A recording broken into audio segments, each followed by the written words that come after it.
Hello and welcome to another Mastermind tutorial video. Today I want to talk to you about gems. Now there are many ways to paint gems and today we're going to cover the first two.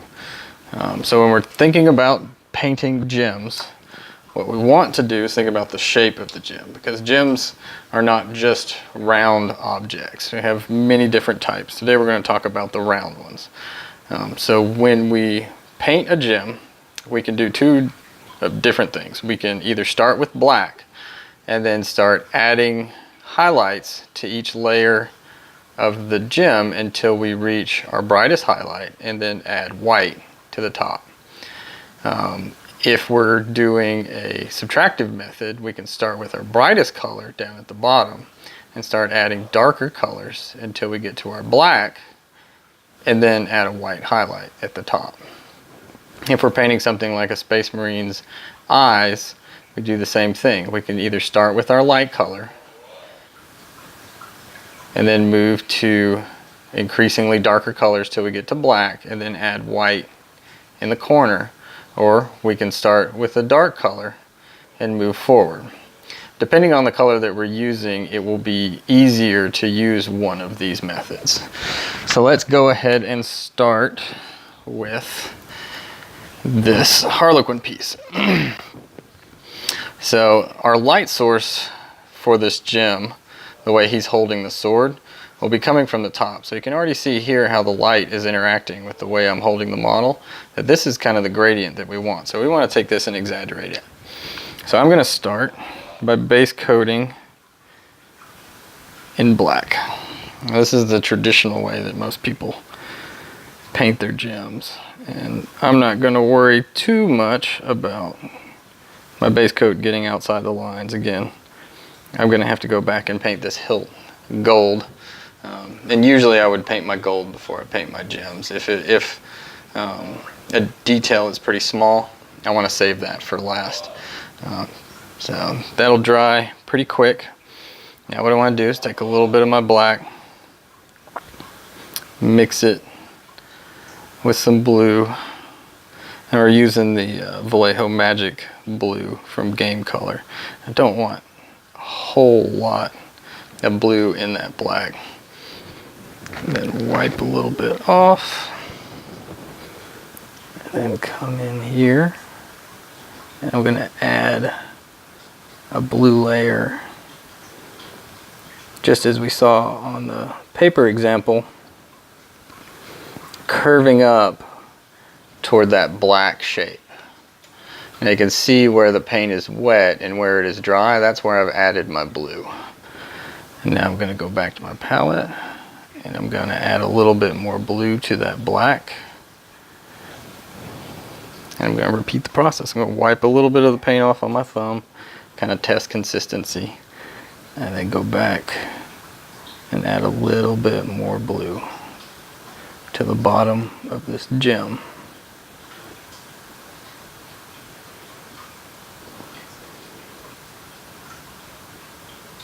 And I usually take a break from talking while painting because it's hard to talk and paint at the same time.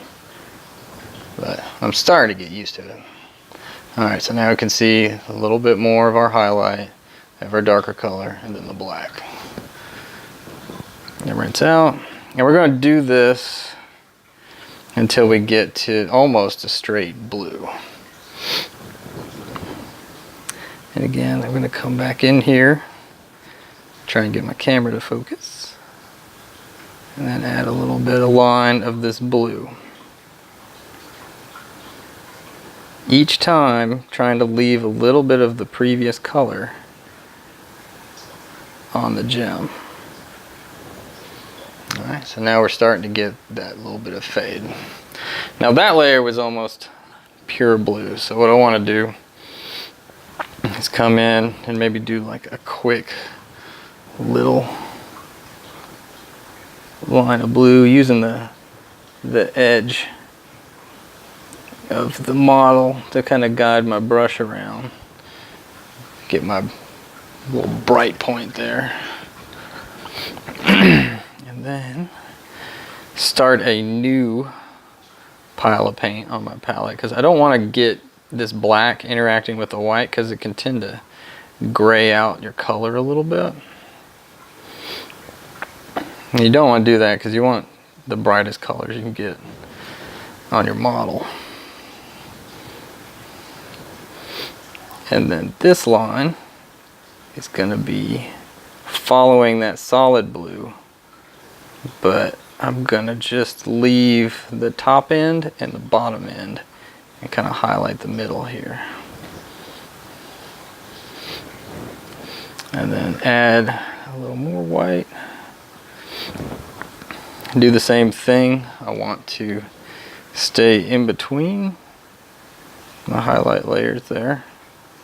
Just add a little bit, and that's about as bright as I want to go. If I think that this transition is a little bit too harsh, I can always go back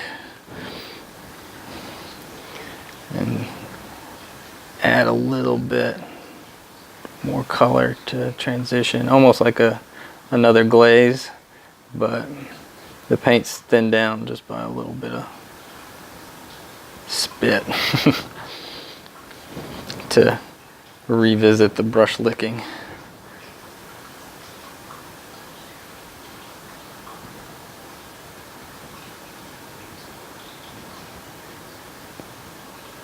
Alright, now we have that. I'm going to go ahead and cut in the base a little bit just to illustrate, because right now with the really light blue on the ring, we're not seeing the effect of the gem as much. So I'm coming in with my black, trying to avoid hitting the gem and just pulling this back around.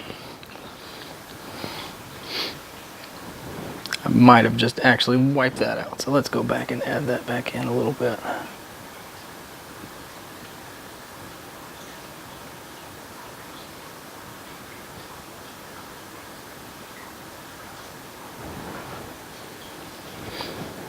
Then, finally, I want to take a little bit of white, and I just want to touch the top of this gem. And that's where I'm going to get my illusion of shine. Right there. So it looks like we got a little bit of a light point coming in from the top, and then the color from the stone, from where the light's coming in, is escaping the bottom of the gem.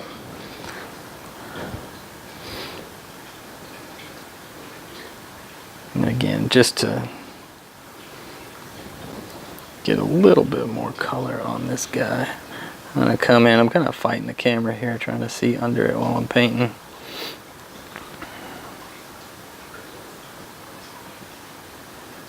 Add just a little bit more glow.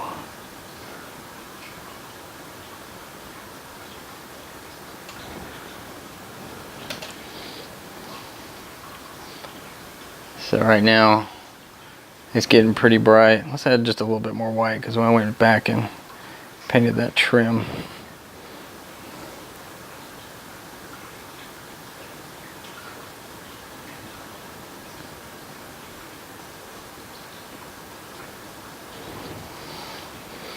so now we got a nice bright exit of light from our gem here. Alright, the other method. Let's switch around to the other side. Okay, the other method is starting bright. And if we start bright, again, mixing up, I can use each one of these stages as we go up. What I want to do is, prior to what we did, I'm going to start by just adding my first highlight. And again, I don't have to be very nice with this. I can just lay it in here. And it doesn't matter if it gets up or high. It's easy to paint circles. It's hard to paint those little crescents because they get smaller and smaller. So again, I'm going to paint a little circle here. Let's start bright. follow along, and this is where I want to be a little more careful about where I put the paint. I want to make sure that I leave this little bright spot down here. I go get a little bit of darker blue, come in, add another little circle, leaving just a little bit of this edge showing each time I add. Darker.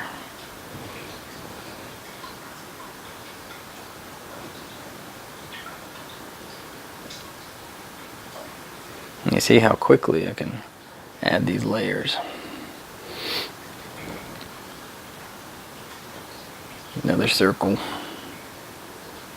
This works good with colors like scorpion green or the fluo green or fluo orange, if you want to do those color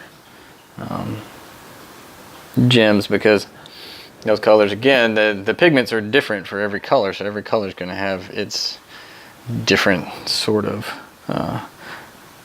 time that it takes and the amount of layers that it takes to coat. I'm going adding a little bit of black to my blue this time. I'm doing another little circle here, darkening it up. My black's a little bit thin, so I'm going to add some more to my palette real quick.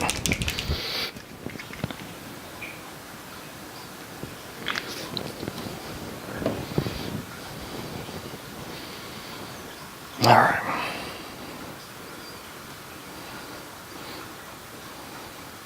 There we go. That's a little better. And again, painting little circles that just get incrementally smaller toward the top. And then toward the end, we can just go straight black for the top of the gem. A little circle up at the top here. And if we want to smooth these color transitions out a little bit, we can take our blue and make sure we don't add too much water. Add a little bit of water to it. Do our glaze, and then take it and you can unload it, and that's about the consistency that you want for your glaze. And then go back over to the gem. Actually, that's the wrong side. This side, and then coat over, and that little bit of a layer helps to blend our colors together. Let that dry for a second. Do one more. Let it dry one more time. And you see how that kind of starts pulling our colors together. You can do glazes fairly quick because they're thin, don't have a lot of pigment, it's mostly water, and the water is going to evaporate off the model quickly. So as you're working around a model, you can add a glaze to an area, add it to another area, and then come back and recoat as you're just working around a model, adding glazes and adding colors to your model.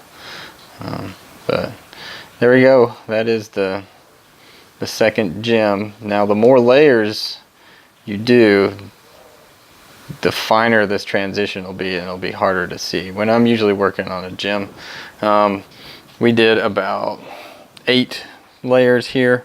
For high level painting, I'll pump it up to maybe 15, 20 separate colors, stages of color, to get a better blend for the look of the gem. There we go. Yeah, this one turned out, I like the ones that are a little bit darker with a little bit of color on the bottom edge.